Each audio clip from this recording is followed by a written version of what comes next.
Several former U.S. Air Force officers have shared that almost 70 years ago, they witnessed multiple unidentified aerial phenomenon sightings over 2 U.S. nuclear bases.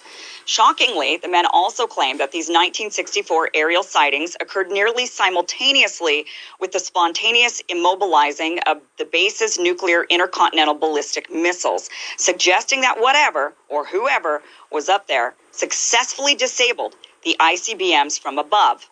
Friend of the show, Emily Jashinsky, attended a Tuesday press conference held at the National Press Club in Washington, where a panel of former USAF officers detailed those incidents and others like them.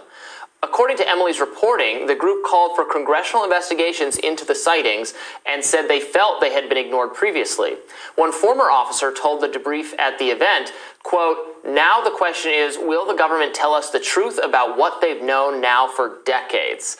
So, look, obviously I tend to be more skeptical, I think, than anyone else involved in producing this show for our viewers, that aliens are real and doing things. I do think they're China, Russia, other governments with technologies or that have been a little ahead of ours that we've been different, not understood.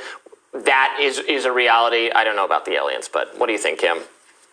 Well, I mean, look, this has been reported on for a long time, over a decade. There are these many other people, Robert Hastings, Dr. Stephen Greer, they have been bringing up the sightings and witnesses to these sightings, and the fact that there have been numerous accounts from some of our top military officials, people that we've trusted with nukes. I mean, if we trust them with nukes, they're clearly not crazy people. And they have been testifying, saying that, look, something is blowing up nukes out when we send them out into space. They're getting blown up, essentially, or they're being disabled.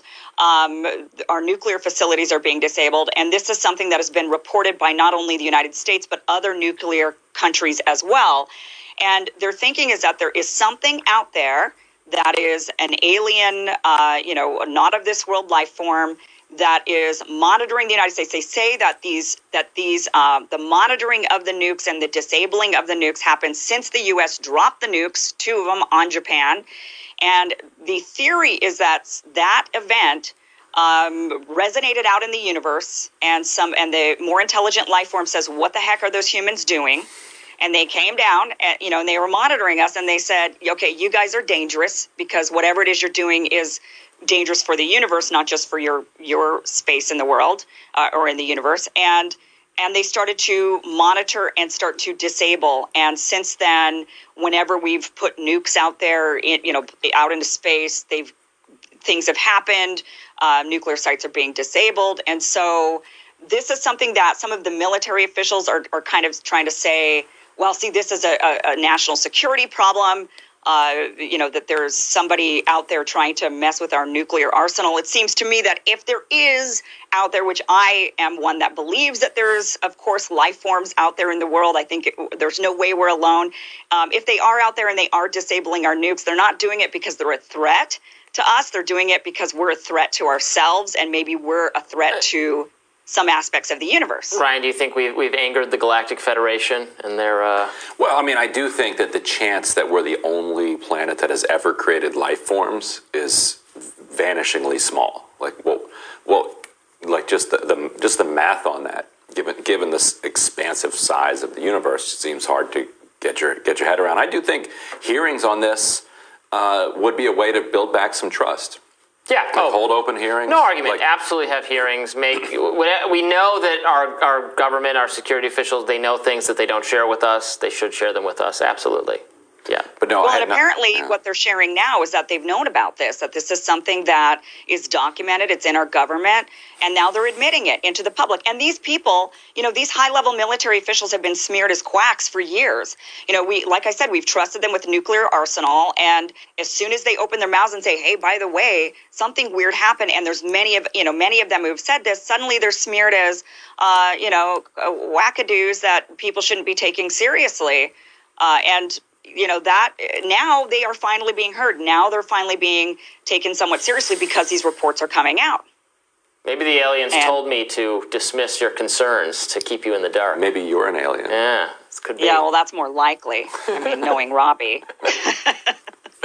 But we do need more government transparency. That's always good. And yes, we can take seriously and also, when pilots say they've seen things that don't make sense. A lot of things, some things just don't make sense, and there's not an obvious answer. And then eventually, hopefully, we learn the truth. We find out it's something we didn't think of. You think about that with weird mysteries like the Malaysian airplane or something, what happened? People said that was aliens, had no idea how it could have disappeared, and then eventually the Atlantic, I think it was the Atlantic, did some really, really, really good, really thorough reporting, honestly the best story I've ever read in my life, about how probably the pilot crashed it intentionally as a kind of suicide. So that was an example of something they said, well, maybe that's aliens, because we can't come up with an explanation that makes sense. Then eventually find out it was something within our capacity to understand and explain. Well, let's put it this way. If it isn't aliens, then it is a foreign entity that is messing with our nuclear arsenal, and that's obviously problematic. And I don't know if we can assert that China or Russia or any other world power has had that sort of capability since the 40s and 50s. Yeah. That's why I say it's the aliens. The only way that the Soviet Union might have had it would be spies, like moles inside that could pull the plug. Right. But yeah, possibly. But that would be again another reason for hearings. Yeah, definitely plenty of reason for hearing. So no, I'm totally for that. We got to leave it there. Thanks for watching, and we'll be back with more Rising after this.